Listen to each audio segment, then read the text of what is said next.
All right.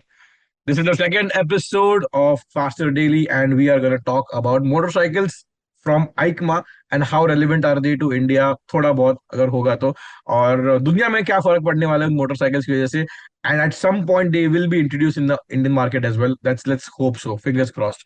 And Charles, let's take it forward from you.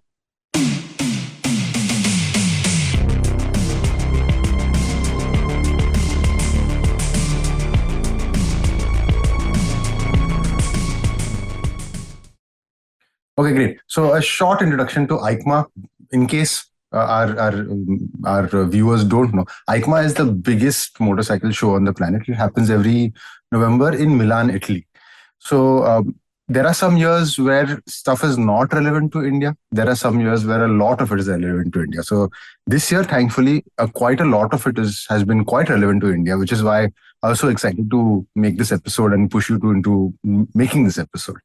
Okay, so introduction done. Let's get on with it. I've loosely arranged things in terms of engine capacity, loosely, so that we'll start small and then we'll end up with a bang.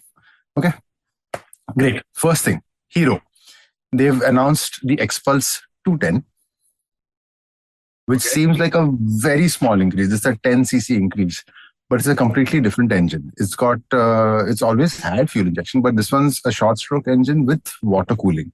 So it's essentially the engine from the KARIZMA, which I am told is not a very good ADV style engine. It's very peaky. It's more of a Top-end heavy. R15.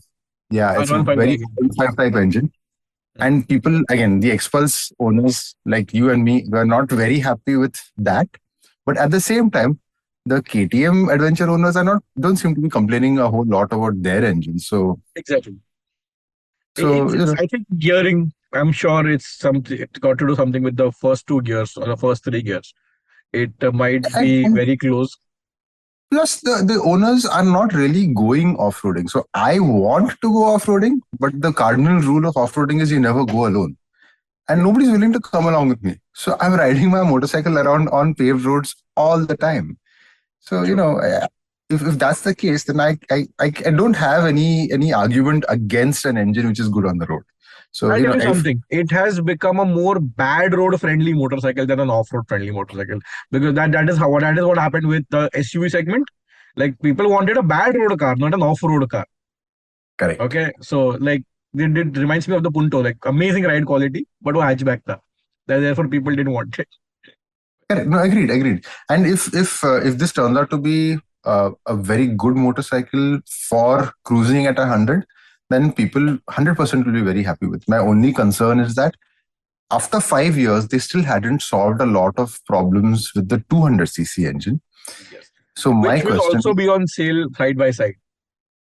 Oh, very interesting. The 200 will also be on sale side by side along with the 210, and the 250. The 250 single cylinder will be introduced in the coming 6 months. So there's going to be a whole bunch of Xpulses, which is very good news for the ADV motorcycle segment. No, there's going to be only 2 Xpulses, Charles. Okay. Bunch of engines. Only 2 Xpulse though. Yeah, no, so I'm saying, so bunch of engines, which means they'll slot into different price segments. Like right now, if you go to buy a street bike, a 125, a 150, a 200, you'll get a motorcycle at, you increase 5,000 to 10,000 rupees, you get something else. You increase another 5,000, 10,000, you get one more.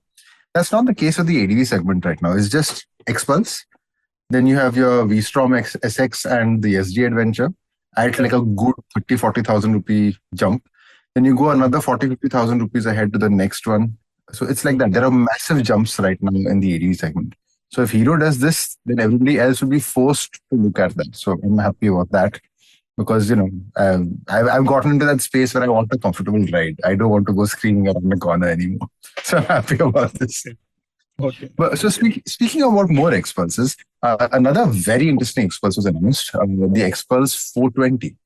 Yes. So it's supposed to be built with the learnings they have had from all these years they've been running in rally rates. So finally, we've been waiting, at least I have been waiting, because TVS and Hero have been participating in all these Dakar Rally and all these rally raids in Europe, etc. And there has to be a goal to it, right? You can't market something like that if you don't have the product on sale. So it's finally coming. So, but again, there's still a question mark, because if you can't make a 200cc ADV reliable, how can I trust you to make a 400cc reliable? That's the first thing. The second thing is I fear for Hero because of the same thing that plagues Suzuki. A long time ago, they had launched this brilliant car called the Kizashi, which failed. And it didn't just fail in India, it failed in the US so badly that Suzuki shut its operations in the US officially because it failed so badly. And it didn't fail because it was a bad car.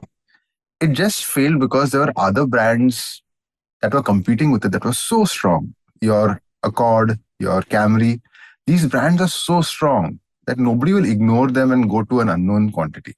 So in the same way, at the 420cc, 450cc segment, there are such strong brands now that Hero will have to do something out of this world to convince people, you know what, ignore the Himalayan, ignore the KTM and come to me. So it's going to be very interesting times. If they actually manage to crack it, I'll be really happy because that will be a great upgrade for me. But let's see, time will tell what they're going to do with it. I hope the same, but somehow I've lost interest in the big capacity Xpulse because they're actually taking too long of a time for this. Because I believe the 210 should have happened a year ago, and by now we should have had the 420 or the 440. And अभी तक तो ये भी पता नहीं है कि वो हार्ली का या मैवरिक का 440 इंजन यूज करने वाले हैं या नहीं. Where by the way that is a very tractable that is sweet engine.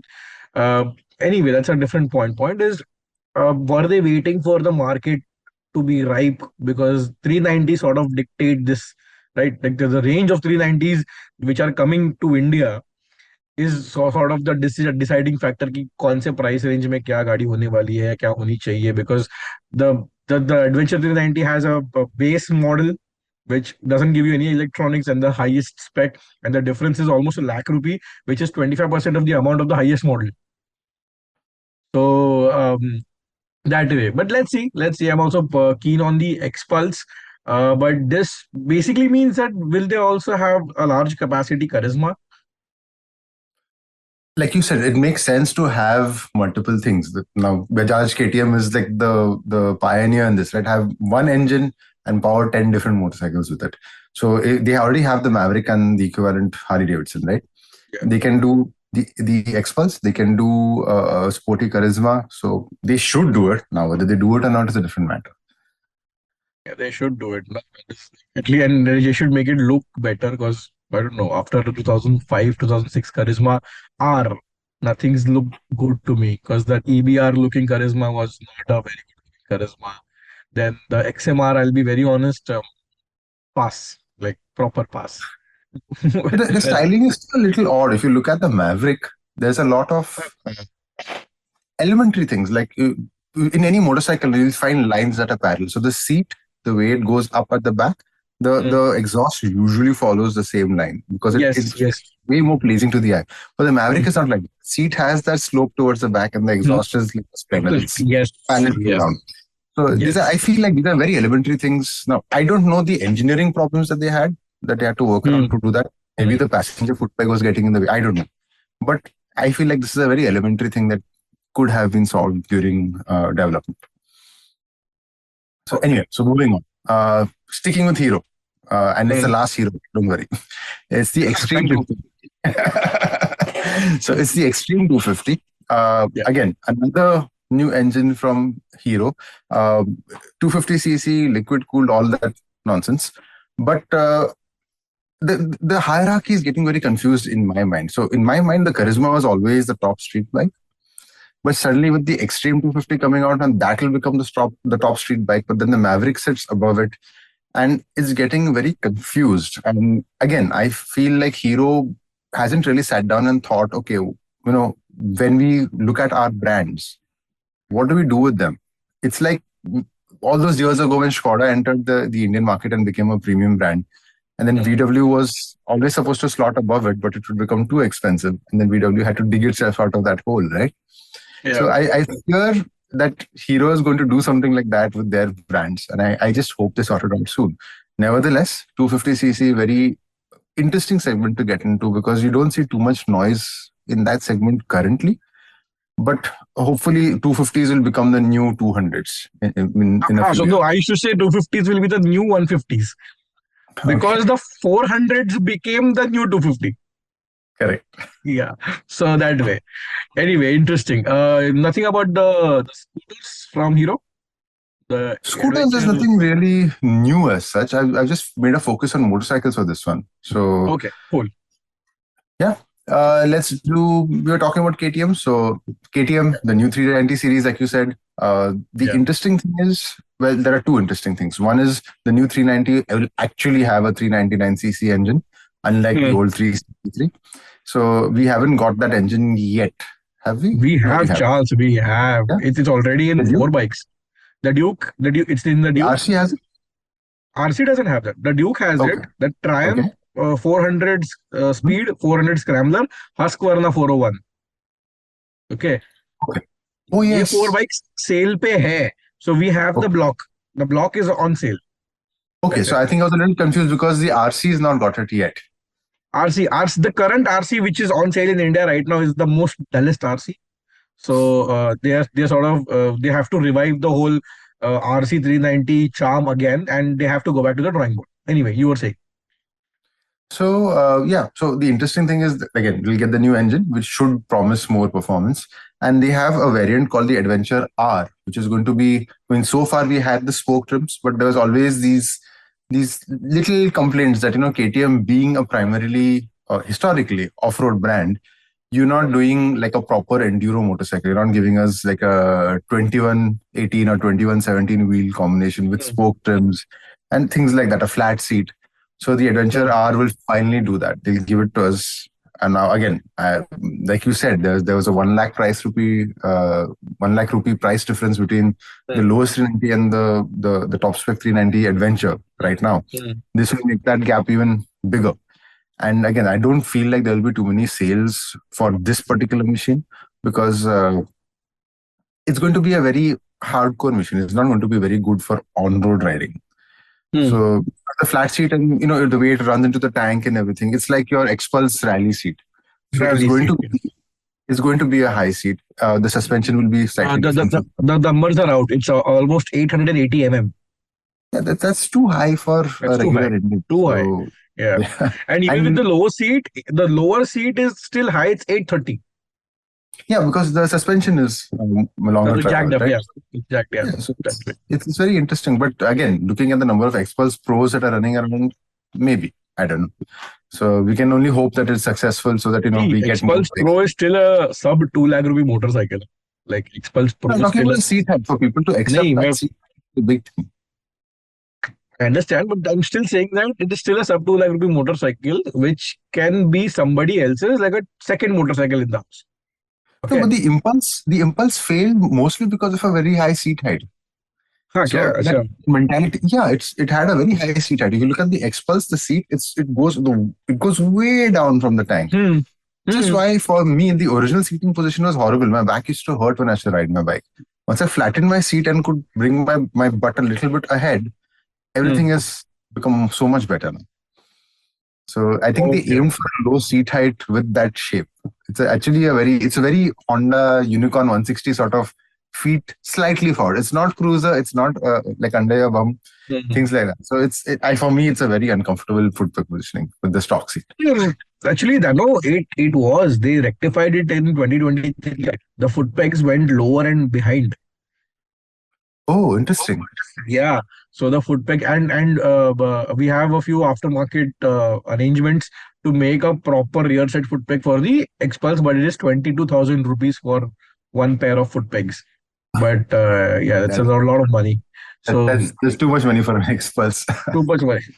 वैसे so anyway point ये है कि उसको थोड़ा मतलब you needed some sort of a forward lean so that you could weight shift in the front and the back as well, Yeah. because the current riding dynamic, it doesn't let you move the weight. At least it didn't let me move the weight as much as I wanted to, and once standing up the handlebar was genuinely very low for me, and I can't imagine how will it be for you. Like you'll be like And looking that's why down I've got the risers on mine. yeah, you got okay, yes, okay. So that's there. So anyway, but Xpulse ho gaya. I sold off. Yeah. Yeah, okay. So the Adventure R. Another interesting one, the Aprilia Tuono 457. Yep, love So it. we were always expecting a Tuono because that's Yes. what we do. And the RSV was always out. Sorry, the RS 457 was always out. RS4. But the interesting thing is this time it looks properly like a naked bike. It's got, Yes. it doesn't have, like Tuonos have traditionally had that little fairing that makes it look. Semi fairing and a handlebar. Yeah. So it's nothing like that. It's like a proper, like it's like an FC now, which is both a good thing and a bad thing. It's a bad thing because it doesn't look like any of the other Tuonos. It's a good thing because costs of repair It's plus gonna be maintenance come down, because that thing, you have to have the headlamp stay and that big plastic unit on the front. With our roads and everything, you get a lot of rattles in those big fairings. So they've eliminated all of yeah. that. Yes. So Yes. the interesting thing is, will the bigger Tuonos also follow this design language later? Is what I would like to know. At some point it will. It should. At some point it should. No, that's the thing. I don't know. I'm not sure whether they should or not, because they've got a very unique identity among naked bikes at the premium end of the spectrum. So again, it'll be both a good thing and a bad thing if they change. It's just for me, it's very interesting to wait and see what Aprilia will do about it. Actually, interesting. But let's see that if what happens with the 457 Touring Aprilia, because it was spied. Yeah, that'll be because this engine is a proper parallel twin 270-degree crank, which basically means it is torque heavy, very meaty torque in the mid range, which is very much suitable for an adventure or a rally kind of a motorcycle. And we need those bikes in India. We need sub 500cc off-road machines because we need cost-effective motorcycles. We need motorcycles that can take bad road and bad weather, and on top of that, a motorcycle which can take a bad rider. We need them. So I have good news for you, because the next motorcycle I want to talk about is the F450 GS by BMW. Oh, I am super intrigued because I know once they make an engine, they'll spawn multiple bikes out of it, which somehow means that there is going to be a fully fed motorcycle out of that engine as well. And it's going to be like a baby S1000RR. Because let's face it, the Apache RR310, which also happens to be the BMW's version existing, doesn't really seem like a baby S1000RR. Okay. But this might be a serious motorcycle. Please tell me more about it. So the very interesting thing about the 450 GS, specifically, if you look at the naming, right, the current one is called the G310 GS. So it's not F. So they've put a little distance between it and the rest of its range, right? Oh, okay. So now it's on purpose? See, I'm not sure what the naming convention is with BMW, but they're Germans, there's always logic to it. By naming this F something GS, that means they're bringing it more in line with the rest of the adventure bike portfolio. True. Right? And one very interesting thing about it is that the F450 GS, despite being a parallel twin, is roughly the same weight as the G310 GS. So there's more power. I'm not sure more torque because one extra cylinder, but it's definitely going to be more exciting, but the same weight. So overall, you're going to have more performance for sure. But that also means using much better materials, some exotic elements, which means the price is going to really shoot up. So I'm not sure that they are comparable in terms of price, at least. Which means they're not going to target those numbers that they were targeting before with the 310 GS. But to take away your disappointment, that means the exotic materials, etc., means that the sport bike is very much on the cards, and they will want to, basically knock everyone else out of the park. Whoever is there, the RS457, the RC390, whoever is there, they will want to take them on and win that segment, because this 450 to about 700cc is becoming very, very important for everybody. Yes. So it is as important as how the 600s were back in the day. Now 600s have become cheat bikes, and they've upgraded to 800cc's, like the Z900 Bolo, Z800. There's the BMW F900. Yes, the XR as well now. XR, awesome. Interesting. So, but so I have ridden the BMW F900 GS, which was, Mhm. and I rode it on in a comparo with the then Tiger 800. Okay, Mhm. Mhm. and the BMW GS 900 F900 was way superior in terms of engineering, which translated to superior handling. The only drawback was it had a semi-active rear suspension, but not in the front. So you could feel like there is more movement or more mind going in the rear of the motorcycle than in the front, because you had to control the front more than you had to keep it in line. But it was still way nicer. Yeah. It was like a dirt bike, but a very large dirt bike. It was very nice. But the problem with the Tiger was inline three, large engine. They couldn't compress it in size. It felt I could feel its bulk, and the then Tiger 800 has always been a sports bike in a ADV avatar. Yes. It So is basically a still a tourer. very that Yeah. typical inline three sound and you Yeah. do deliver Yeah. power, वैसे. But you don't need it. You need like a more tractable motorcycle, which was the F900. So keeping that in mind, I'm assuming the 450 will be something of that. And I'm Yeah. sure that the things will trickle down there from 900, it'll come down to 450 as well. So all the benefits you'll get. And all the BMW drawbacks as well. All the BMW. सबसे पहला service cost and maintenance. Yes. सही है. Okay. But So I found out one thing, by the way, about one fun fact about the BMW, which I found out. I haven't verified it, but it was too true to be not. I don't want to believe it was genuinely true. So the 310s have a very expensive main stand or a middle stand. The okay. BMW 310s, okay, because the part number of that main stand and the big bikes is the same, Okay. which is why when you purchase the main stand or the double stand from the company and you ask them to fit it, the bill is they charge you according to the big bikes part. Hmm. So it is the same stand that goes in the 900 also and the 1250 as well. Okay, so therefore it is expensive, something like that. Okay, one. Dusra, the mirrors are also super expensive, and this was also the case with Kawasaki's mirrors were also very expensive because they were the same parts which were also available or also sold on the big bikes as well.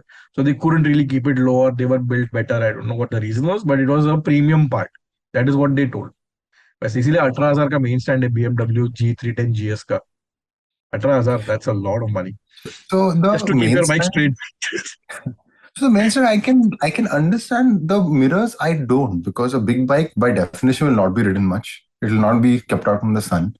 So you're not going to have the cracking and fading of that you would see on a regular cheap plastic part. And I'm sure you can make the plastic feel better. I mean, our cars are made out of cheap plastic for the dashboard, but they don't feel like crap. And those cars, for the most part, they do stand out in the sun. So at least for the mirrors, I would go in the opposite direction. I would make cheap mirrors across the range rather than make expensive mirrors across the range. But I know that's just me. No, that is logical, but you have to understand the 310 was their first stint at making cost-effective motorcycles. Uske pehle, I don't think so. They made proper cost-effective Never. Yeah, motorcycles. never. Never. Never. So therefore, they weren't ready for this. They don't know that you can use the same mirror on the Dominar also and the Pulsar NS 400 also. They just didn't know it. That's it. So But next good, at motorcycle. least. Next one. Going from premium technology to premium but not so much technology. The classic 650. I'll tell you one thing. बहुत बिकेगा, proper बिकेगा ये गाड़ी. क्योंकि ना after a long, I remember when I was in college, there used to be 350 and 500 of everything that Royal Enfield sold. 350 classic, 350, 500 classic, 350 Thunderbird, 500 Thunderbird. For the longest period, 350 had nothing like extra, like the bigger counterpart. Now finally they have the classic 650, and it looks very good. It's a good attempt. They introduced a shotgun before. Now this is like a more shotgunish motorcycle. But before we speak anything, the launch has been delayed, by the way. That's okay. I saw, yeah. I'm just happy that it's coming, because I feel like this is like the current backbone of Ari's lineup, the classic series. and it deserved the performance and the feel of that 650cc engine. Yeah. So, I feel like it's like we've come full circle to the modern Royal Enfield. So, like you said, decay out, because it's got the looks, it's got the heritage and the nostalgia aspect, and it's got the modern tech for the reliability. It's a best combination of both worlds. This is one thing that I would like to tell people as well. Like classic is a blessing in disguise, okay, for Royal Enfield. सबसे पहली बात, क्योंकि royal Enfield इतना नहीं जानते थे लोग जितना बुलेट ये शब्द को जानते हैं, ओके। और बहुत फॉर द अनइनिशिएटेड जिन्हें जानकारी नहीं है, बस लोहा दिखता है, बड़ा टैंक दिखता है, स्पोक वायर व्हील दिखता है, ठक ठक ठक आवाज सुनाई, मतलब Bullet. For people call Classic को भी Bullet, some of them call Hunter को भी Bullet, okay. Many of the people just like Himalayan को भी मैंने 2-3 लोगों को बुलेट बोलते हुए सुना है। The Himalayan confuses all the bullet people because they're not sure whether to call it a bullet or not. Yeah, but then I remember the explicit hatred bulleteers had for the Thunderbird. Thunderbird actually had logical parts. It had a projector headlamp. It had a fuel gauge. Yeah, yes. It had disc brakes on the either end. And then massive, what was it, 19 or 20? 17-liter tank. 17 and 19-liter tank. It was a large tank, okay? वैसे. But anyway, point is, classic मेरे को इसीलिए नहीं पसंद क्योंकि लोग उसे bullet बोलते हैं। मतलब भैया ये बुलेट नहीं है, बुलेट बस एक है। और ये मुझे कब रियलाइज हुआ पता है, मेरी गर्लफ्रेंड ने पूछा ये कौन सी, like my father purchase the new J series bullet 6 months ago. My girlfriend texted ये कौन सी वाली बुलेट है। आई टोल्ड हर नहीं, ये ही बुलेट है, बाकी क्लासिक है, हंटर है, ग्योरेला है, बहुत हिमालयन है, शॉटगन है, मीटियोर है, बट बाकी कोई और बुलेट नहीं है। बुलेट ये एक है। ये और इसका जो बेनिफिट है ना, बुलेट का क्रेज, बुलेट का सक्सेस गलती से क्लासिक को मिला है। No. This is something that I don't agree with. So, even though I've never liked the classic 350 and 500, and I've spent quite a lot of time on them, I think that the styling is a very big aspect as far as motorcycles are concerned, especially for people who like motorcycles. They view it as more than just an appliance or going to the station or, commuting for work. And I feel like the classic Royal Enfield classics are just so brilliant as far as styling is concerned. I feel like the styling is really important for the classic series because for us who like motorcycles, the styling is a very big factor, right? And I feel like the classic series, it's got the styling bang on. And even though I've not been a big fan of them, I've ridden them quite a lot. I'm still not a big fan of the classic series. I still love the styling. And coming back to what we were discussing about the Maverick and the exhaust. Yeah. The classic, when it was launched, had this upswept exhaust, which was bang on parallel. It was called the off-road exhaust, yeah. And that was perfectly in sync with all the other lines that were on the motorcycle, that, the sloping lines. And I loved that exhaust so much. And I'm very, very disappointed that it just slowly disappeared. You know why it disappeared? It was an accessory. You had to pay extra for it. Yeah, but you're telling me that a Royal Enfield buyer is refusing to pay for an accessory? Yes, I'll tell you why. Because people in India don't pay at showroom. They'll go to Karol Bagh and Kurla and pay a lot of money. No, but if you think about it, even you might see Royal Enfield and aftermarket exhaust, so synonyms, no problem. Yeah. But you'll not see this particular exhaust in a lot of classics even today. I think it's because it gets in the way of the rear seat foot pegs or something like that. But I'm very disappointed because it is not loud enough. Because it is not loud enough. It is a homologated exhaust, Charles. I'm talking about purely from the design perspective. So even the company stopped putting it in its marketing collateral. Now the 650s come out. It's not like they couldn't have put that exhaust, but maybe for this one not, because it's on both sides. But still, I would have loved to see something like that. No. Intercept. So I'll tell you. Have you been on the pillion seat of the Interceptor 650? No, I have not. Okay, it is very much similar to what you suffer have a problem with your Xpulse. Your knees are very high because the foot peg is so high. And why is the foot peg high? Because the exhaust is upswept. So they have solved the problem. The knees will go very low with the classic 650 because now the exhaust is flat. the foot pegs will also come down, the pillion will be more comfortable. That's it. Okay. And Okay. then the thing that you were talking about, the styling, like how you said the classic styling was like on point for you. For me, it is the Triumph Bonneville. Like whenever somebody would ask me what is a motorcycle, I would show them the photograph of this is a motorcycle. Like Triumph Bonneville is the motorcycle. Like when you think of a car, you think of a sedan. For me, when I think of a motorcycle, it is the Bonneville. For some reason, for spoke wire wheels, large engine, nice teardrop drop tank, brown leather seat, leather grips, like a very iconic image wala motorcycle. Yeah, that's and you can always identify a Bonnie from its exhaust note. For some reason, you know that So it has a nice iconic sound. here's a fun fact about the Bonneville's exhaust note. When it had the old firing order and you Mhm. let it idle, because the idle was so low, no, you could hear the exhaust note in stereo. You'd hear one side and then the other side. So if you ever get the chance to sit on an old Bonneville with the the old firing order and a really low idle, sit on it and just listen to the exhaust. You'll hear it in stereo. You'll hear it firing on one side and the other. Nice. I have a client who has the old CBU Bonneville, which was introduced in Listen, India listen as to CBU. that. It's great I fun. will make sure that I'll listen to it again. So yeah. Another Okay, company so concern. we are done now with the Indian bit. So these are all motorcycle models that we expect will launch in India and will sell in halfway decent numbers, with the exception of maybe the Adventure R.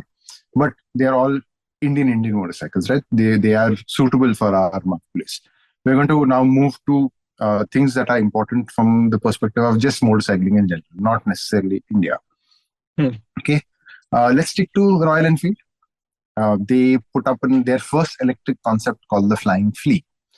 Now, the name has history. It's based on a flea is a very small animal. Those with dogs know what it is. And so it was called the Flying Flea because it was a very light motorcycle that they used in the World War. And the logic behind naming it the Flying Flea is they wanted to convey that sense of lightness along with the history. Because electric, anything, not just motorcycles, cars, whoever, they all tend to be heavy. So they've got this concept out and no information as such. It works brilliantly as a design exercise. I like the way it looks. But if you look at the brakes generally tell you what the performance of a vehicle will be like, right? So if you look at the brakes, I don't think it's going to be very fast. Let's just put it that way. And like how you said, it's a good second motorcycle. So this will actually compete with the city runabouts, which again is going to be very interesting because if it's going to be an electric motorcycle and with limited range, then it's not practical. If it's not going to be practical, then what is its USP? You have to have a wow factor about it if it's not going to be practical. So that has escaped me. Maybe it's something I've not seen so far, and maybe we'll come to know what it is when they release more details about it. But either way, Royal Enfield going from getting the controls the right way around in the 1990s to going fully electric, this is a very short turnaround time for something like that. I'm excited for the company. I am excited to see the Himalayan E. We will see what will they do out of it, because currently I don't know, it is in a very it is like in the first draft state, I believe. It is going to be the base for whatever they will be doing in the future. तो अभी time है उसका क्या होने वाला है पता नहीं है, but So that will मजा take a आएगा. very long time. That'll take a very long time because nobody's really entered either the cruiser or the ADV segment as far as electric motorcycles are concerned. I believe there's only the Zero DSRX that is like a halfway decent adventure touring motorcycle with off-road capability and is fully electric. So if nobody else is interested, I guess they're not in a hurry to compete with anybody. Let's just put it like that. All right. Okay. So that's one. But talking about electric off-road motorcycles, Husqvarna showed off something called the Pioneer, which is a properly electric dirt bike. You can argue that it isn't new because there has been a KTM Freeride which has been electric and around for quite some time now. But the fact that it's been now debuting in the Husqvarna means that they feel that there is some potential to this idea. There's going to be some market for this, and like at least in India, we don't have this problem of making noise on dirt bikes because we don't have dirt bikes. But abroad, especially the two strokes, they're really loud, really noisy, and they tend to be, because they're dirt bikes, you'll run them in a forest, you'll run them in secluded areas where there otherwise isn't noise. So it makes a lot more sense for a hobbyist dirt bike rider to have an electric vehicle because, again, less parts, less chances of breaking down. You just ride around for an hour or two and then you put it back in your pickup truck and you go home. I'm assuming the service will be low as well. I'm sorry? I'm assuming the service will be low as well. The service. Yeah. So for electric vehicles, usually you don't have any servicing, just greasing of bearings, and gear oil needs to be changed if there's a gearbox every. No, because I know that dirt bikes need service in that 12-hour, 14-hour distance. Like yes. So they have very race bike type services. Yes. So you ride a dirt bike for 10 hours, then it has to go to service. Yes. So that is going to be a good benefit for a user. But okay, it's a very far-fetched idea. India specific itna hai nahi. But like that's why I said I started off the segment by saying these are not India specific. It's just interesting. Also, another thing which makes it very interesting is because KTM has had quite a few financial difficulties. Yes. It has recently applied for not bankruptcy but a restructuring, which is one step before bankruptcy. So self-administration. Yes, so I don't know how many of these new things that they're announcing will actually come to light, but it seems to be limited to the large bikes production and manufacturing in Austria. So KTM coming to India, is it like a desperate move कि भैया हमको थोड़े जरूरत है पैसे की, ऐसा कुछ है? लगता है? I don't think it's a desperate move because investing in the launch is a very high cost. So there's marketing, there's sales to salespeople to train, customers to get in touch with and engage, customer events to organize, training a service personnel, setting up a supply chain for parts. But it's a very expensive somehow I thought CBUs are cheaper than production motorcycles, no? Or cars. I think it's 1.5 dozen of the other, because if you do CBU, you have to pay so much tax, and then you have to insure those things when it comes in as well, right, as a unit. And then it doesn't change the fact of your supply chain of spares. It doesn't change the service training of your employees. So it doesn't change that you have to still get in touch with those HNI clients and tell them, please come see our motorcycle. Would you like to buy one? So it's still a very big cost. I feel like it's a good way for them to get rid of a lot of stock that they have standing. They do have a lot of stocks. I'm in major love with the 890R, but it is an expensive motorcycle. I guess 18 lakhs somewhere. 18 lakhs is again, not just that, because they are such high-strung motorcycles and they're not exactly reliable at the best of times. So I was riding my friend's Husqvarna 250 yesterday. I got stuck behind a bus. I got the engine too hot notification on the dashboard. The engine warning lamp came on. Okay. I got out from behind the bus. I went in front of the bus. Immediately the temperature came down. The engine warning lamp stayed on. I finished where I was going for my work. I finished my work. The bike stood there for 1 hour parked while I did my work. I started the bike to come home. Engine warning lamp was on.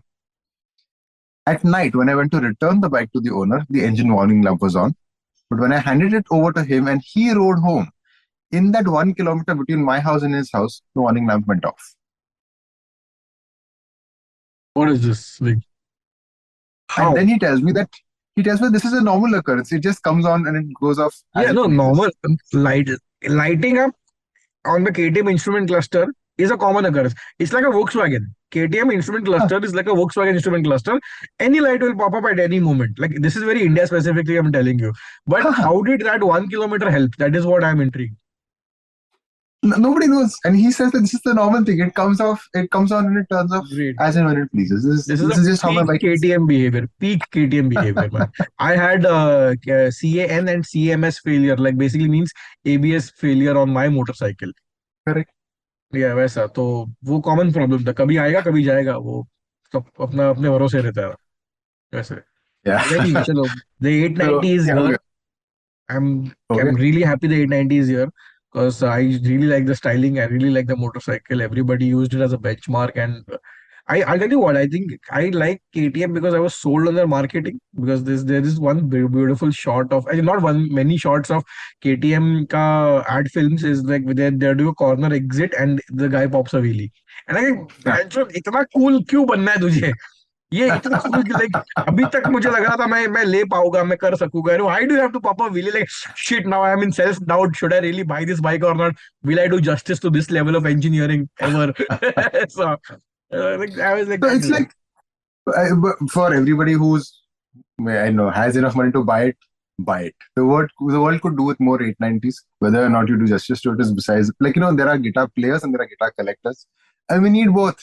Trust me. Because if you don't have the good guitar players, nobody will want to buy those guitars. And if you don't have the guitar collectors, there'll be no incentive to make those nice guitars. So it's the same with any other product, including motorcycles. True. Yeah. Okay, great. So KTM we're हो done with गया. Husqvarna. Yeah, Xpulse Okay, again. so we were still talking about electric vehicles. We stick with it. Okay. But at the opposite end of the spectrum, Honda.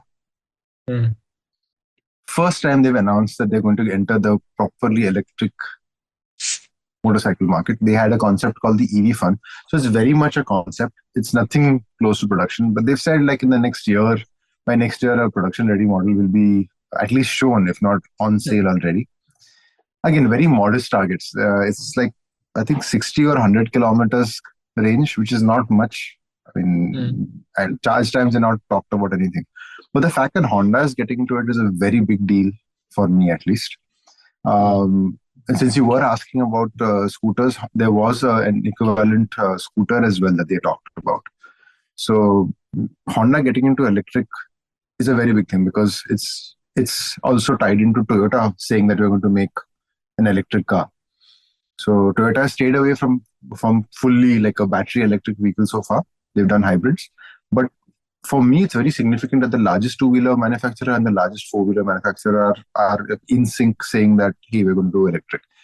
While at the same time, everybody else is pulling back from electric. They had all committed to 2024, 2025, 2026. We'll have only electric cars on sale. Our whole thing will be battery electric. And everybody's pulling back and saying, nahi, nahi, log ko nahi chahiye. So we'll keep selling. So, Lotus yes. gave a comment yesterday saying that we are disposing our electric plans because there is low demand. Yeah, I mean, for a car like a Lotus, I don't want it to be kind to the environment. I mean, as stupid and as heartless as I may sound, a Lotus is not something that I will use every day. So I feel that's fine. Yeah. One more thing about Toyota, why is it a big thing? Because I know something that Toyota said this like 2-3 years ago, where they said keep the energy required to make one electric vehicles.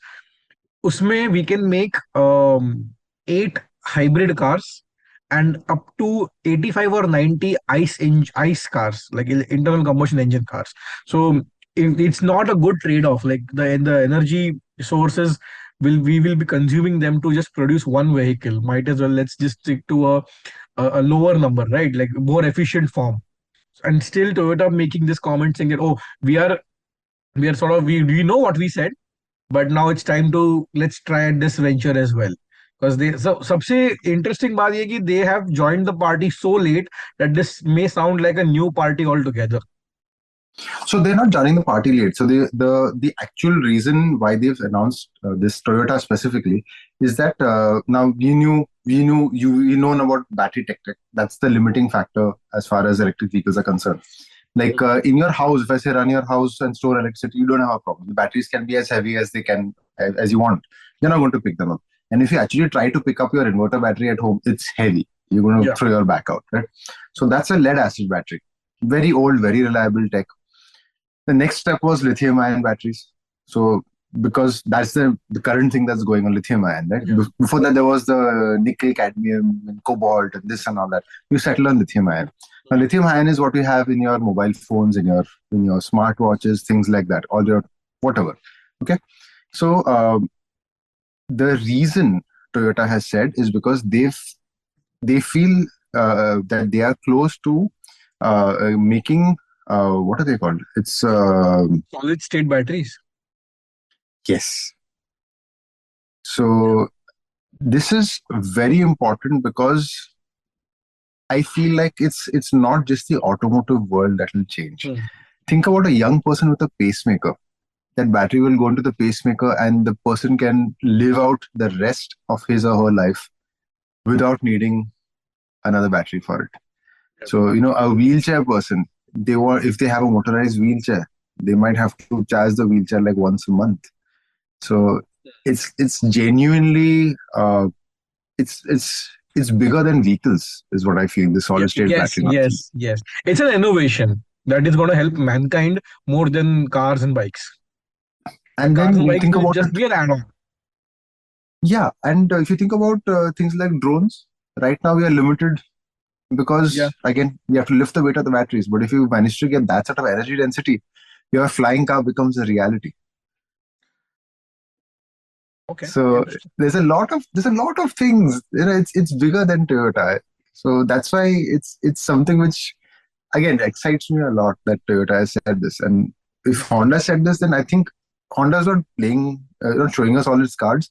I feel like Honda is also somewhere on the way to cracking this thing, and which is why it has finally said that hey, we're going to get into the electric vehicle segment. Okay. As So we record this, the Honda Activa E is getting launched in India.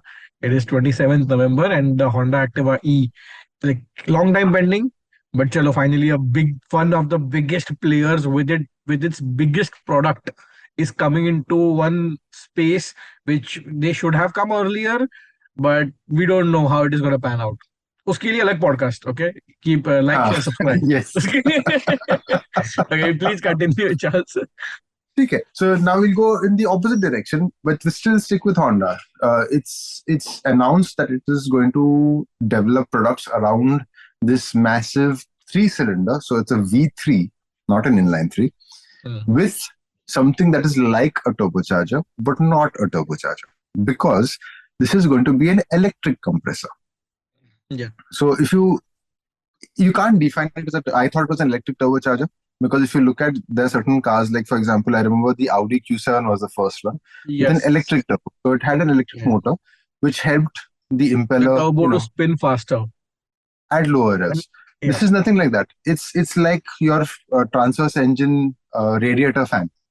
It has no connection to the engine or the exhaust. It's just a separate motor with a separate algorithm for it, and it'll do its work. Which is again very interesting, because if it's actually built like that, that means that the engine can run without the compressor as well. So it's going to be a big range of motorcycles. Yes. So I'm sure it's going to be a touring motorcycles, because Honda's categorically said it's going to go into large bikes. But What's again, the displacement? they haven't said exact displacement. They just said it's for large bikes. And when Honda says large bikes, you're thinking American Cruiser, or thinking like Goldwing type motorcycles. Goldwing, okay. Because there you can afford to have more weight, and you can afford to have a very large engine, and it's not too much of a packaging issue, etc. And then, but this technology will filter down to other formats. And a motorcycle like Goldwing could do better with forced induction, I believe. I mean, it will make the motorcycle more lively. I haven't ridden the Goldwing. I know I can't say that, but it'll make it more lively, I believe. A forced induction, like how we enjoy turbocharged cars more. A forced induction engine on a motorcycle like that will make it more, engaging, more mid-range. But it doesn't need that right now in the kind of motorcycle it is, right? And the kind of competition it has. It doesn't need it at all. It handles really well already, because the weight is really far down low. And they managed to eliminate the driveline, that the rocking of the engine, the longitudinal engine.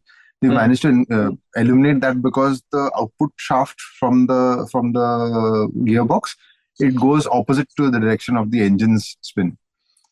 So counters it. Yeah. Wow. So there's a lot of engineering in that motorcycle, which makes it really very enjoyable.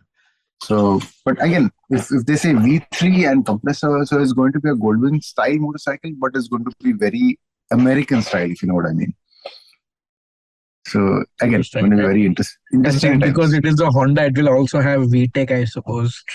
It should not. Not necessarily. So a lot of people will come to another vehicle later which has got an insane power figure without the help of variable valve timing. Wow. So yeah, it's like 210 horsepower or 220 horsepower. I think 220, but no variable valve timing. So it's not like a necessity with bikes so far. The cost to No, no, perform no, no. benefit is You put variable valve not for power. You put it for dual character. Because no, that's थोड़ी ना also रोज गाड़ी भगाना है. no, that's what I'm saying. So when you want a large torque spread, you want it for everything, right? The ultimate aim for an ICE engine is a flat torque curve. Hmm. So that's why the R15 has VVT on it.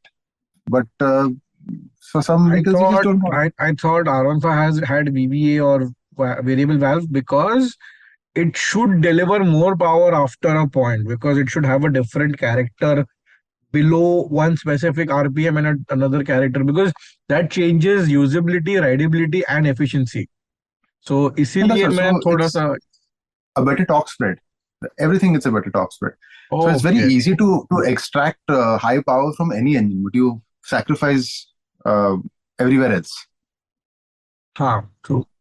Like I So always I always found the NS200, the carburetor one which I owned, very intriguing because the spark plug had different firing orders at different RPM. So interesting. so it had two average size spark plugs which you would go in, which were the KTM equivalent spark plugs, and then there was one large spark plug.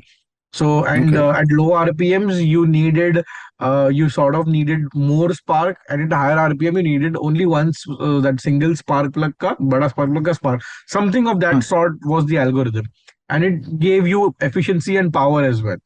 वैसे. And I can tell you what happened once was I could feel the difference because I could find the two iridium छोटा वाले का two iridium plugs, but बड़ा वाला I couldn't find. I found it like a Okay. month later. A month later. So then it was a more prominent difference. I could tell. Oh, spark वगैरह में. There was a more cleaner pull at some point. At some point, it was like when the bike would dull down, it would genuinely dull down. वैसा. Okay. Interesting. Okay. So we're done with the Hondas for now. We will look at the Bimota KB998 Rimini, which is their new entrant into World Superbike, which is why they're making the bike. This is not a bike that I don't expect either you or me to see it anytime in the flesh, very frankly. It's built around the ZX10 RR engine. So it's actually going to be Kawasaki's new entry into World Superbike. So Oh. so World Which Superbike year is like 10R? The latest 10R. current one, yes. So they have used the latest 10R and they've built their race version motorcycle out of it. Yes. So, Okay. so there are two aspects to this. One is Bimota has always been like this. They've always used somebody else's engine and they've designed a frame, right? And the other part is that a few years ago, Kawasaki has bought Bimota. So if you see the new Tessie is called H2 because it uses the H2 engine. So I feel like this is like one of the perfect marriages in the automotive world. So you have the engine supply and you have, cross learning that's going to happen. But again, interesting thing is that they've withdrawn the Kawasaki entry from WSVK, which is a very big thing, I feel. So it makes me wonder because the Ninja brand is such a strong brand, and to remove that brand from racing, the pinnacle. See, MotoGP, Kawasaki is not there anywhere for quite some time, and they're not interested. Now, WSBK is like the second pinnacle. It's the pinnacle of production machines. And to withdraw that brand from there also makes me wonder what's going to happen with the Ninja brand. So You owned a Ninja, right, back in the day? I did the Ninja 250. Which color was it? Dude, if it's a Ninja, it's got to be green. It can't be any other color. Do you know why it has to be green? Do you know the story Because behind it? it's a ninja, but the opposite of a ninja. Because the art of ninjutsu is being hidden. But if it's a Kawasaki Ninja, It should be everybody should see it. But that's not the case. So it was. This is again a urban legend that Kawasaki wanted to go racing, and while they went racing, everybody said the color green was bad omen, and they were like, let's break this stereotype. Let's paint our motorcycles green, and then let's go racing, and then let's start winning. That was the I whole, like that. which is what. So I therefore, like that. your their ninjas should be green. A Kawasaki Ninja should be green, and because now you know this backstory. I mean, my if I were to buy a Ninja, it better be green. What's up? Yeah, I made my mistake with my Polo. I bought a gray Polo TSI, but that's a Nah, nah, story nah. for. Red Polo hota to you would have never sold it. You would have been sitting on a treasure by now. A GT TSI with a DQ 200 gearbox, which would blow up any minute. But I'm sure some fucker from Kerala would have been hunting. Bhai, de do mujhe gaadi, de do. Give you 1 lakh rupee more. I'll give you 1 lakh. That's it. Okay, fine. Sticking with the sports bikes, we'll go one step down to the Ducati Panigale V2. I am disheartened, but I like where it is going.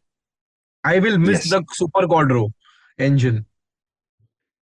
So if you see, I it's there actually Ducati is moving away from the hydraulic valves completely.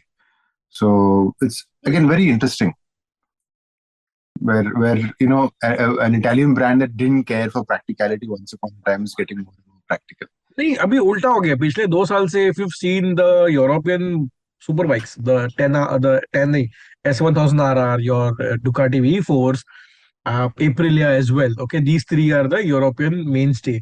They are becoming more user friendly and rideable, and the Japanese liter class motorcycles are becoming more cutting edge. Like, चलो आज भगाते हैं sharp. Like, let's go for 1/10 of a second on the track. वैसे हो Mhm. रहा है. So Ducati doing that move, I saw it coming because I was like the Panigale V2 doesn't have a fan base also because Panigale V2 is आधा V4 like आधा अधूरा love किसको चाहिए. So it's okay the Super Quattro engine is gone, but I'm sure this new Panigale V2 has come. Please tell me more about it. So they've made they've gone down capacity, power, everything. So which is Yes, very and weight as well. that's right. So they've gone in the opposite direction to what we're used to. Anything, cars, bikes, we're so used to it we're talking about the Xpulse 210, 250, 420. We never talked about a smaller Xpulse. So it's very counterintuitive for someone to say, you know what, I'll replace this model. I'll make a smaller one with less power, less capacity, less maintenance. So it's a very interesting route that Ducati is taking. But they also claim that it's very slightly slower at racetracks because it's light, so you can go faster everywhere except on the straight while accelerating. So makes sense to me. A couple of other things to point out about this is that I feel like this engine and gearbox will fit into the rest of the range, like your Monster, your what's the other one, the Scrambler. So it can power those things. So ultimately, I think it can serve many different models as well. So which is why I'm okay with this. Second thing is the rules for super sport racing. So what was traditionally an not inline, a four-cylinder 600cc class, right? This is one of the feeder series for World Superbike. It used to run only four-cylinder 600cc bikes. So all of your Ninja ZX6R, your CPR 600RR, your YZF R6, all these bikes would compete in that class, and that was like the purest series because it was the rider had to extract the most performance out of the machine. It wasn't like the machine was powerful and therefore he won. So those rules have changed. So they are now allowing other motorcycles or different displacements, etc., which is also a reason for the Yamaha R9, which has just launched. So that's what. So because the rules have changed, all these different motorcycles are now going to enter in that race series. So there is a marketing outlet for these products as well. And I feel the Panigale V2 will fit in that series really well and do really well. So great, more power to Ducati for doing this because ultimately we'll get good-looking bikes that are also reliable. I'm happy.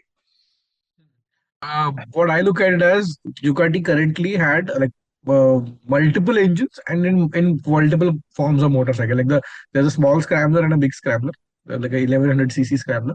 There is the Super Quattro V2, the Panigale V2. Then there is the 950 L2N engine, okay, which goes into the Multi-strada. monster, the multi V2, and there is the big daddy V4. Okay, that is heard. So now what I see is everything There will are be two V4s. Huh? V4 and V4S, Yeah, no, V4R. So there's a 1998 cc V4 with the counter rotating crankshaft, and and there's a there's the 1200, 1100. 1100. Yeah, and even Oh, that the Diavel has the 1100 with the counter rotating crankshaft. So I don't know what these guys are thinking. yes, sir. They just coined a new segment, na hyper cruiser. Like they pioneered this, like yes, sir. But what I believe is everything will be more streamlined now. So now the scrambler or anything which has a very odd engine, the scrambler, the monster, the super sport S, they will also get the Panigale V2's engine, and it'll be in a slightly lower state of tune, and it'll be more usable and fun friendly. Desert X में कौन सा engine जाता है? Desert X has 950 cc. The 955 cc की 950 the Panigale No, V2's no, no, engine की no, no, no, no, no, no, no. It's a different engine. It's a it's a different engine. different engine altogether. Yes. Okay, so the one more. So then everything will be streamlined now. That's what I believe. Yeah. Whenever the next generation will come of these bikes. Which also, I mean, you mentioned the bike and I forgot to mention it, the Super Sport. Now, the new Panigale V2 is not as aggressive as the old one. They've deliberately made it more of a sport touring machine, which brings into question of the existence of the Super Sport. So, Will it? no, I don't they know. will not exist. The two will not exist. It'll be more like one only, and it has adequate power. 120 horsepower is good enough for anywhere in the world. वैसा है Yes. वो वैसा हाँ तो ठीक है we're going Okay, good. let's go even smaller to a bike that we'll never see in India for sure. It's called the Suzuki DRZ 4S, which was previously known as the DRZ 400. It's a 400 cc single cylinder enduro style motorcycle, which is what we were talking about again. I keep saying Xpulse, but it is actually quite relevant. The Xpulse is the Adventure R, and this is one of there are a few motorcycles like this. There's a Honda which is similar, 400 cc, very old school. There are a couple of 650 cc's from Honda, uh, Suzuki, and Kawasaki. The most famous of which is the KLR 650. Right, these are all legends because they've not changed in like 25 years, 30 years. Yeah. Which is why the update for the DRZ is so interesting. It's the first genuine update in 24 years. And they've pulled it into the 21st century. They've got like liquid cooling, fuel injection. I don't think it's got a 6-speed gearbox, so it doesn't really need it anyway.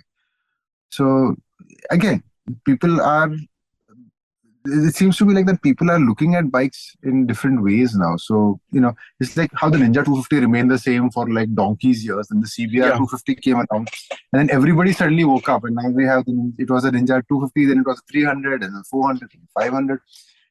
I feel like if this DRZ, the new one, starts selling well, then we really have something interesting happening, because you'll have the old school guys who will then start catching up, the Hondas and the Yamahas. You'll have the new guys that are entering, the Heroes and the Royal Enfields. So it's going to become a very crowded 400, 500 cc segment. Interesting. So, but again, I was like excited कि यार इन लोगों को कुछ पता नहीं था, कुछ idea नहीं, no spy shots, nothing, and सीधा they just brought 400cc dirt bikes and like modern day dirt bikes. I don't know. By the way, I had just one query. Was yes. KTM had the two-stroke motorcycles on sale? They still have in some. They do, countries. but very specific ones. But here is like, why have they kept these things alive? Like, is it like, this is the reason why they are making losses? Like now that they are catering to niche. Well, that is one of the things, yes. But see again, I don't know what the situation is. Like when we discussed about Jaguar last time, I know for sure that the labor laws in the UK are very much in favor of the workforce. So, and then the cost of living are high. So obviously the cost to pay someone to work is going to be high. That's just the way it is. In Austria, I don't know what the case is. Second thing, I don't know whether motorcycling as a leisure activity with that sort of motorcycle, whether it's doing well. So motorcycling as a leisure activity can be anything, right? It can be screaming around a racetrack on a super sport bike. It can mean um an enduro bike that you ride around anywhere on the weekends. It can mean I don't know if you know about this. This is brilliant little motorcycle called the Yamaha TW200, which is literally it's been the same for like I think almost 3 decades now. It doesn't have a single digital thing on it. Even the meters are like those square things that you would see in those Ajay Devgan movies. Remember those bikes? Yeah, it's still like that. It doesn't have a fuel gauge. It's got a fuel cock. So when you get into reserve, you put into reserve and you ride to the fuel pump. So there's nothing Nice. on it, and there's nothing to go wrong on it. So that also can be a leisure motorcycle. But that's a very different kind of leisure motorcycle. That you can service that at home. Like you and I can learn to service that at home because there's genuinely nothing than motorcycle. Whereas with the KTMs, with the we just discussed the engine light coming on and turning off as and when it pleases. That means there's going to be a day when we'll ignore the engine light and the bike will stop at the side of the road, which is never going to be a good experience. So you will never buy it a second time, and you will never recommend it to your friends after that. So after a time, that lack of reliability net will catch up with you. It can't be that people say, what, it's unreliable, but it's okay. All of us, in life, with anything, not just bikes, it can be people, it can be partners. We're willing to put up with the partners that are very exciting up to a particular age in our life, mental and physical. After that, we're just tras nako. Okay.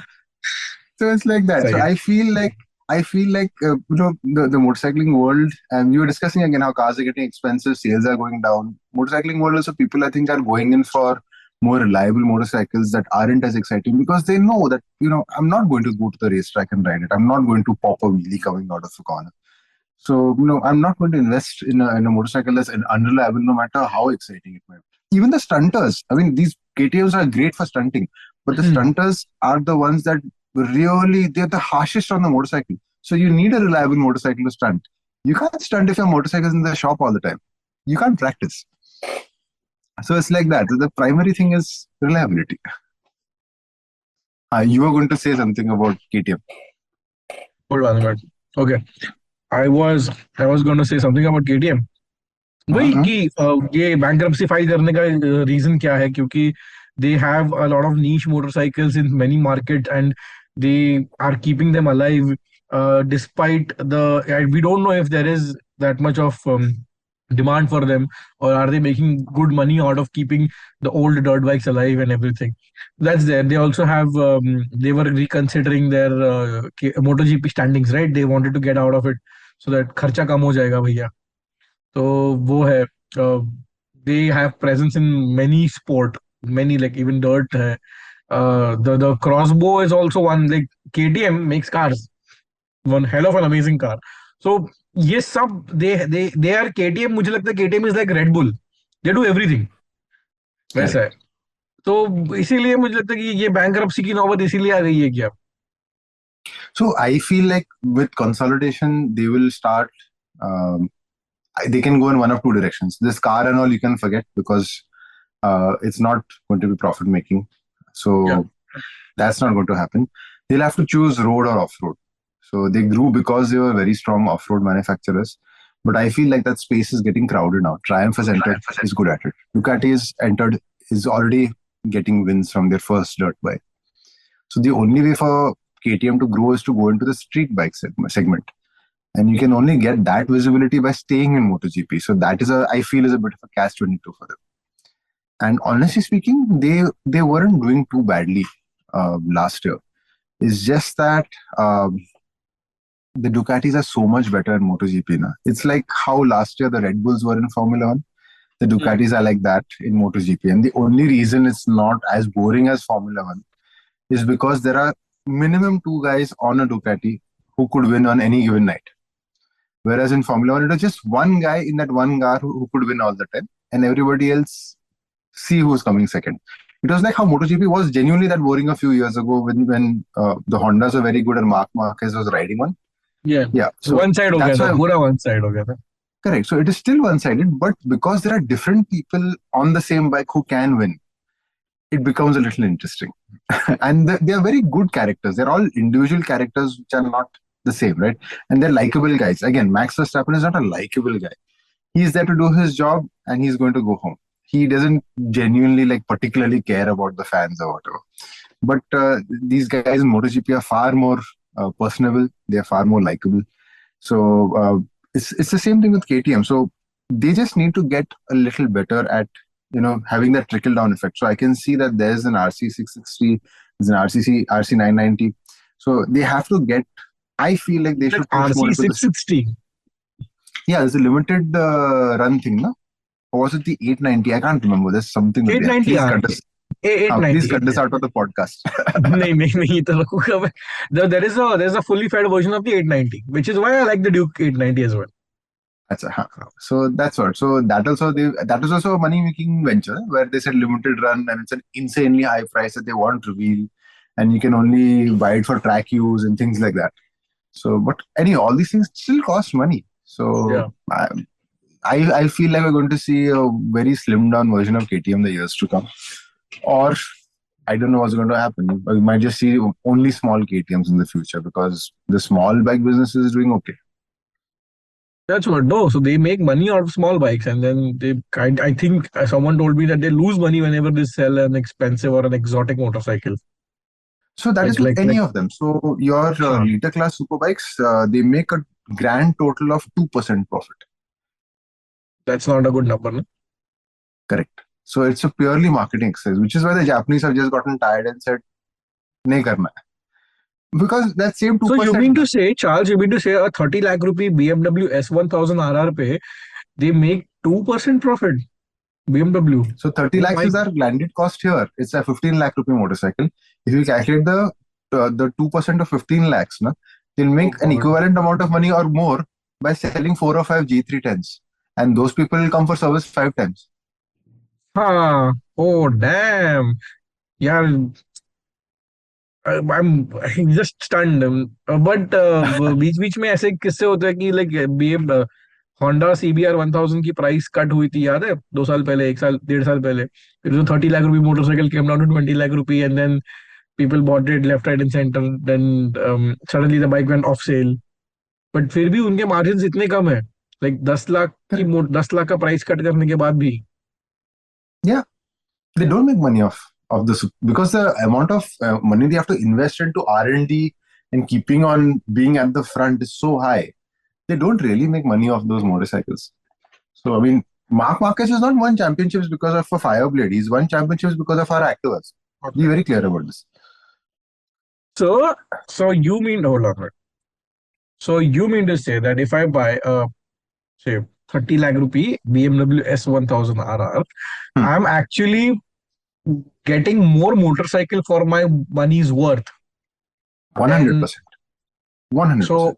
So okay, a 2 lakh rupee commuter motorcycle, may margins are higher where the company is making profit, and a 30 lakh rupee exotic motorcycle, the margins are so low that you are in the profit as a user 100%. or the owner. So if you look at the absolute figures, obviously the number is bigger because the number is bigger, the buying price. But if you look at percentage terms, the maximum profit is not at the low end, not at 100cc, and it's not at 1000cc. It's in the middle where RE sits.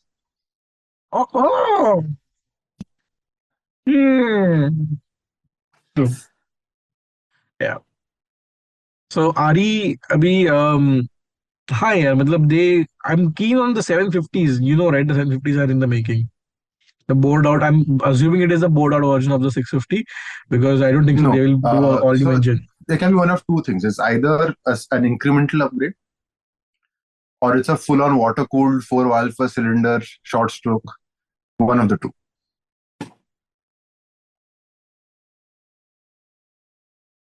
Royal Enfield is currently in that point where I can't predict anything. They have been blowing us away since like a few years now. Great motorcycles ke upar great motorcycle. They haven't put one bad foot. Like no, the bad foot is still that they haven't managed to get any sort of like, do you know how much the brake pad set for the Himalayan costs? हाँ, it's very seven grand or 8 grand or something. 5,500 rupees. 5,500 rupees. That's It's an okay. insane amount. No, it's not okay for a 450cc bike. That's insane. And the suspension, there's separate function forks in the front. Hmm. So if you have an accident with a Himalayan, that's going to be a really big bill. There's a Showa separate function forks. Accident is paid for. It's insurance. Chalo. Wear and tear, I agree. Wear and tear, I agree. But see, Charles, it's a heavy motorcycle. It needs braking. I mean, it needs good So brakes. the person who I know who owns and rides one, right? He does a lot of highway riding, and he's Hmm. not a beginner. So it's not somebody who's just randomly woken up one day and said, let me buy this bike. He genuinely rides very smoothly. He knows how to use engine braking, things like that. Hmm. And he still managed to finish off his brake pads in 6,000 kilometers. I know, but that's Charles. That's production engineering that's going here. Abhi chain sprocket ki lives are not more than 10,000, 12,000 kilometers. Brake pads get worn out in 7, 8,000 kilometers. The tires don't last more than 15,000 kilometers.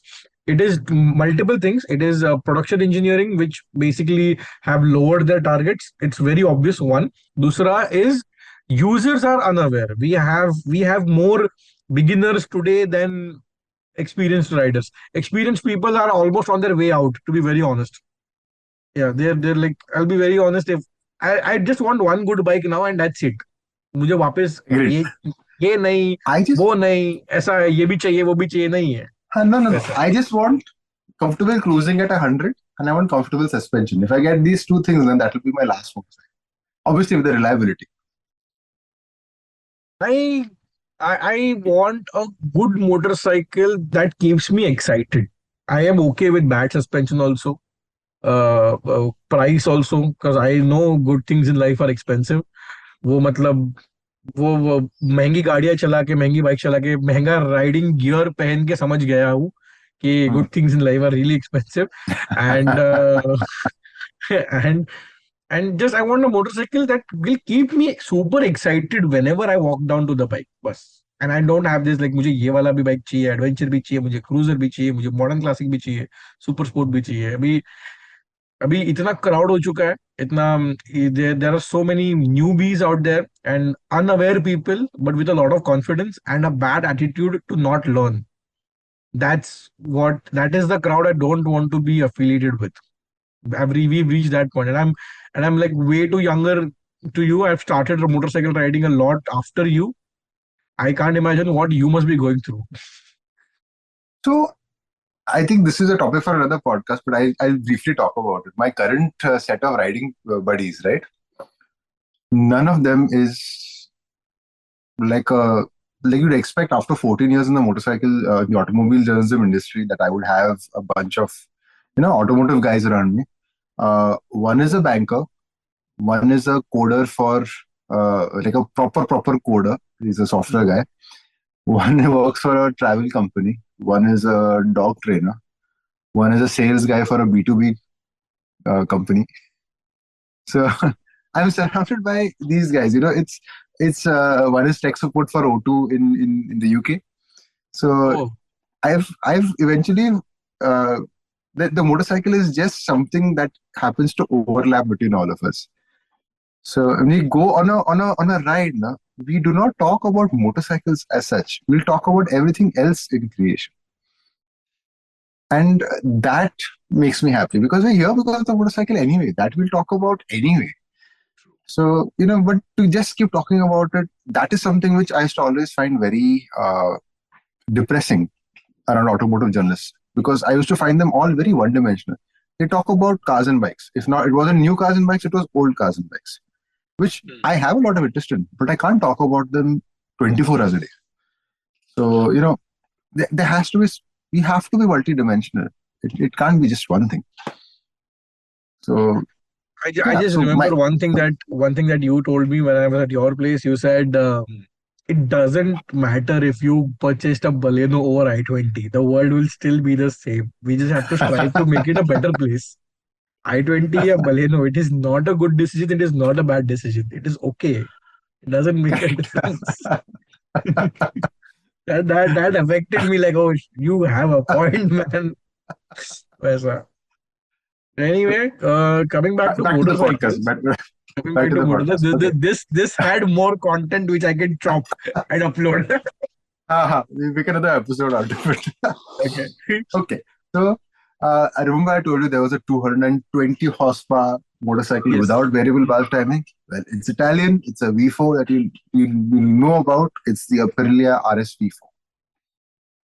And it's the first update in a couple of years. It got quite a big update a couple of years ago. 4 years. In 4 years. Yeah, so it was already the highest power figure at 217 before this update. They've taken it to 220, and again, interesting things. So far, the S1000RR has been the king of the segment, right? Right. Panigale V4R had much better electronics. I think horsepower figure nearest to it is the Pirate Flywheel, like I like to call it, because it's the CBR 1000 RR. So that had 215 horsepower. There's a short name for it, CBR Triple R. That's still 4 hours.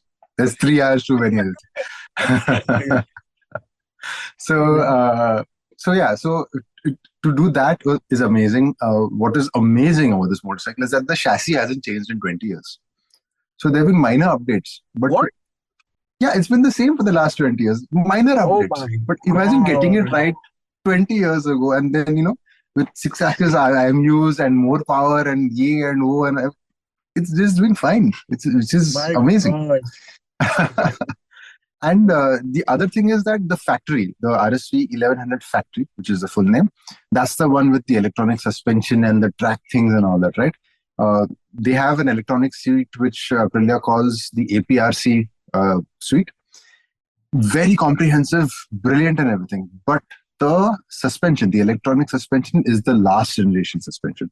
So they haven't updated the factory to the latest spec that the Panigale or the S1000RR use, M1000RR rather use. And that is also why the factory, the RSV factory, is a very reasonably priced top spec liter class superbike. So there's like a difference of a good $7,000-8,000 between that and like the M1000RR minimum at the top end. So yeah, so that's like it's good news because there's still action happening in the liter bike segment, which has slowed down now over the last few years, because it used to be driven by the Japanese. Now it's more driven by the Europeans. And finally, we'll end with another liter bike. This one's not Japanese. It's not European. It's not American. It's Chinese. Okay. CF MOTO. CF MOTO has a liter class motorcycle. They've announced a V4. Yes, they've announced a V4 powered super sport machine. It's not like CF MOTO does not have experience. They have had a tie-up with KTM and various things, right? And if you look at the lower spec bikes, so the 450cc and all, they have ABS and traction control, things like that. So they have quite a few interesting things. And the higher ones, the 800, 900cc bikes also are quite exciting. They've also been running a team in the Moto2 championship for quite some time. So they have experience with racing and whatever the limited level of electronics in Moto2. Okay. So they finally said, you know what, we're going to do a liter bike. And I feel like this is very interesting because CF MOTO is like the Chinese version of Royal Enfield when it comes to performance bikes. They are really extreme value for money. They're great fun. They're even styled well now. There's not too much questions about reliability, things like that. So I feel like, there is still excitement in the liter bike segment, but from a very unexpected direction. So CF MOTO is present in India, right? They do have a couple of models on sale, yes. Yeah, I tested one of their the then 650 versus ripoff model. But CF MOTO's lineup is more exciting in Nepal. They have good. So anywhere where you allow, where there's a blanket thing of, we don't want you to manufacture here, you can bring everything in because the tax is going to be the same. So if you that way, yeah. Acha. Interesting, बहुत interesting. So Nepal, But I don't know how many 1000cc V4s they're going to sell in Nepal, but I hope they do. No. So, What I meant was they have a nice small bike range over there, which is something that we would appreciate. 450s. They have a very good 450, right? Like a yes, KTM Adventure there's 390 rival. Well, yes, they have that. They have a street bike. They have a super sport. They have a cruiser with belt drive 450. wow, Very interesting. Yeah. wow, interesting.